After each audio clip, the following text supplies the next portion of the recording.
madaxweynuhu ha ugu darin xabad ha ugu darin. Bismillaahi raxmaani raxiim. Ilaahay baa mahad leh. Waxaan rabaa ummadda Soomaaliyeed, shacabka Soomaaliyeed meel kasta ay joogaan inaan halkan kala wadaago xaaladda dalka ka jirtay xalay ilaa saaka waan ku waabareysanay. xaaladda dalku uu galay runtii xaalad aad iyo aad u adag weeye. annagoo og dalkan inuu nugul yahay, fragile uu yahay, aan ognahay dowladnimadeennii meesha iyo heerka ay marayso maanta, in madaxweyne xasan sheekh maxamuud uu ka dhammaaday xilkiisii iyo mandatekiisii iyo sharciyadiisii 20 casho ka hor ay ka dhammaatay, ilaa haddana uu ku fadhiyo si sharci darro ah oo aan wadar ogol ahayn, oo aysan heshiis ahayn, doorasho ku soo noqdeen aysan ahayn. waana runtii wax aan muddo dheer aan ka digaynay. waxaa dalku hadda ku jira dagaalo culus iyo magaalada ka dhacay oo keenay dhimasho badan iyo dhaawac badan iyo barakac aad iyo aad u weyn. intii dhimatay allah u naxariisto, jannadii firdaws allah ka waraabiyo. inta dhaawac ahna allah u boogadhayo. inta qaxday oo barakacdayna waxaan ilaahay uga baryayaa inuu u fududeeyo hawshooda. waana runtii wax laga baaqsan karay aan loo baahnayn, oo aan uga dignay madaxweyne xasan sheekh maxamuud oo waqtigiisu dhammaaday oo maanta ku fadhiya sharci darro, in aysan arrintan gaarin. xaaladdan aan maanta aan taagannahay inaan la gaarin, oo ah in gurigiisii lagu weeraro madaxweynihii hore shariif sheekh axmed iyo dad mas-uuliyiina salaadiina uu ugu horeeyo ogaas cabdirasaaq, ogaas cabdulaahi farcadde iyo mas-uuliyiin dalkan xilal usoo qabatay sarsare uu ka mid ahaa, uu ka mid yahay ra-iisul wasaarihii hore xasan cali khayre. halkaasna uu ka dhacay runtii tacaddi iyo foolxumo aad iyo aad u weyn. dad badan oo deegaanadaas deganna ay qaxeen, ilaa haddana ay qaxayaan.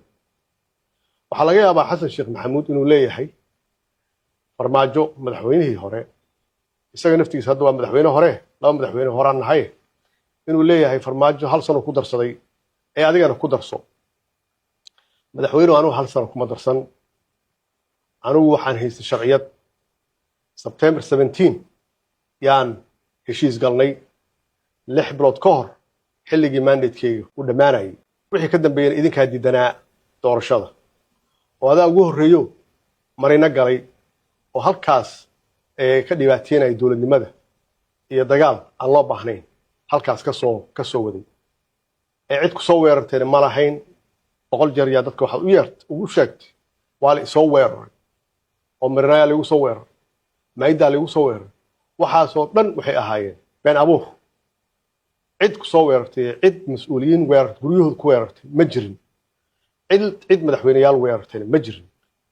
laakiin caawa waxa aad samaysay ama aad hadda samaynaysaa waxa weeye, oo aad jideynaysaa in madaxweyneyaashii hore oo xilka ku wareejiyey inaad guryahooda ku weerarto, oo aad u adeegsato ciidamada qalabka sida, oo aad siyaasadeynayso ciidamadaas qalabka sida ee Soomaaliyeed.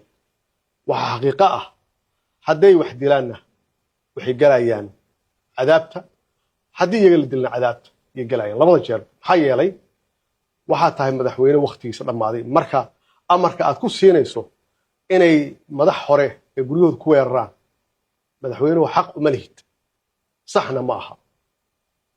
waxaan ku leeyahay mar kale, wax badan baan kuu sheegay oo aan kaala hadlay, oo laga soo bilaabo maxaan ku idhaahdaa 2 sano iyo bar ka hor xilligii aad kaale oo isugu yeertay mas-uuliyiinta. anna aan ku jiray laakiin aan ka cudur daartay. waan kula soo hadlay. waxaad waday dastuur la bedelayo oo adigu keliga aad leedahay. waa lagaaga digay, waad ku socotay. aniga iyo madaxweyne sheekh shariif yaad 2024 Maars waxaad noo dirtay Siciid Cabdulaahi Dani, oo aad tiri waa joojinayaa inaan hore u wado dastuurka keligay ahay, aniga iyo isaga hanala dhex galo. waa idin dhex galnay. adigaa isbedelay. waa wada dastuurkaaga keligaa ahaa. adiga ansaxsaday. adigaa keensaday doorasho adiga aad leedahay shuruuc aad leedahay axzaab shuruuc adigu aad leedahay adigaa keensaday guddi doorasho adiga aad leedahay adiga keligaa oo doorashada galay annagoo kuleh talada dhexda dhig aan kula wadaagno aan kula galno doorashada ilaa heerkan maalin walbaba aan kala hadlayno aan ku lahayn ka joog oo aad lahayd cidna u joojin mayno waxay gaartay inaad xalana gasho oo international partners maraykanka siyahayahooda iyo safiirka ingiriiska aad hor fadhiisato adigoo mas-uuliyaddii qaranka aad haysato oo mandatekiina aad leedahay waxaad halkaas aad diiday in hore loo socdo oo heshiis lagu galo bishii lasoo dhaafay 13keedii 14keedii adigoo heli kara inaad ummaddan waalaha la fadhiisato mas-uuliyiinta la fadhiisato stakeholderska aad la fadhiisato oo aad nala fadhiisato oo aan doorasho kula galno ilaan meesha iska fadhin maysid 4 sano lagu heshiiyey waa dhammaatay in aan kaala heshiino oo aan keenno doorasho wada ogol ah adiguna aad qayb ka tahay qof walbana oo Soomaaliyeedna uu qayb ka yahay maanta waxay soo gaartay in aad magaalada meel walba ee xabad iyo dhimasho iyo dhaawac iyo barakac aad ka geysato oo aadan cidna u aabayeelin madaxweynuhu talada dhexda dhig dalkan doorasho waa inuu galo xoog kuma haysan kartid cid xoog ku haysan kartana ma jirto cid shalay xoog rabta inay ku haysatana ma jirin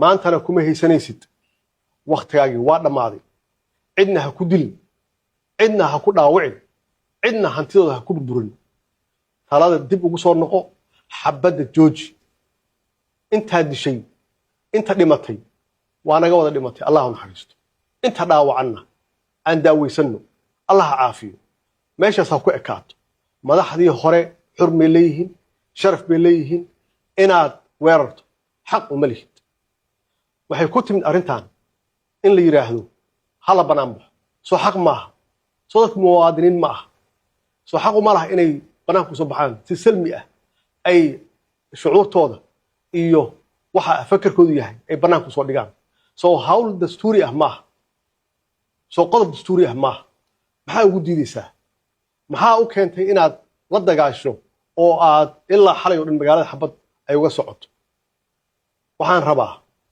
ummadda Soomaaliyeed shacabka Soomaaliyeed waxgaradka Soomaaliyeed arrintaasi inay indhaha ku hayaan dalkaani xoog laguma haysan karo horaan loogu haysan waaye haddana laguma haysan karo birin laguma haysan karo waxaan u baahannahay xasan sheekh maxamuud oo aan isla nahay madaxweynayaal hore inaan gacmaha ka qabanno oo aan dib ugu soo celinno maxaan ku raahdaa miiskii wada hadalka aan dib ugu soo celinno haddaad heli kartidna inay noqoto hawl Soomaali dhexdeeda ah oo adigu aad odageedii tahay oo ay tahay inaad u tanaasusho waxaan rabaa ciidamada qalabka sida inaan halkan baaq uga diro waxaa la idin tababaray waxaa la idin carbiyey shaqo qaran dalka inaad difaacdaan oo cadowga dalka uu leeyahay aad u istaagtaan la idinma tababarin inaad dhinac jirsataan aad qayb ka noqotaan arrimaha loolanka siyaasadda aad qayb ka noqotaan madaxdiina ha weerarinna haddii la idin yiraahdana ha yeelina maxaa yeelay waa madaxdii shalay idin dhistay waa madaxdii shalay idin tababartay waa madaxdii shalay idin qalabaysay haddii xasan sheekh maxamuud madaxweynihii hore uu isagu garan waayey inuu u isticmaalo ciidanka qalabka sida saxa ah idinku garta haddaad tihiin askar dabley haddaad tihiin saraakiil haddaad tihiin ciidan sare haddaad tihiin garta marnaba ha yeelina in shacabkiina laydinku laayo in madaxdiina laydinku laayo hore in siyaasiyiinta laydinku laayo oo amar laydinku siiyo ha yeelina maxaa yeelay sharciyad dowladdan ma laha waa in xasan sheekh maxamuud uu raadsado sharciyad uu ku bixiyo awaamiir noocan oo kale ah laydinma samaynin laydinma abaabulin laydinma tababarin inaad dib ugu soo noqotaan shacabkiina iyo madaxdiina hore madaxweynaha waxaan leeyahay dhibaatada hadda jirta shacabka Soomaaliyeed haysata hadday tahay maciishada hadday tahay tan nolosha hadday tahay dhaqaalaha hadday tahay duruufaha kala duwan oo haysta iyo kuwo badan oo la barakiciyey oo adigu aad barakicis madaxweynow ha ugu darin xabad ha ugu darin dhibaato kale ha ugu darin shacabka Soomaaliyeedna waxaan leeyahay adkaysta dhibkan waa laga baxayaa duruuftan adag waa laga baxayaa isbedel yaa imaan doona dawlad caadil ah imaan doonta insha Allah waa guulaysanaa wassalaamu calaykum waraxmatullaahi wabarakaatuh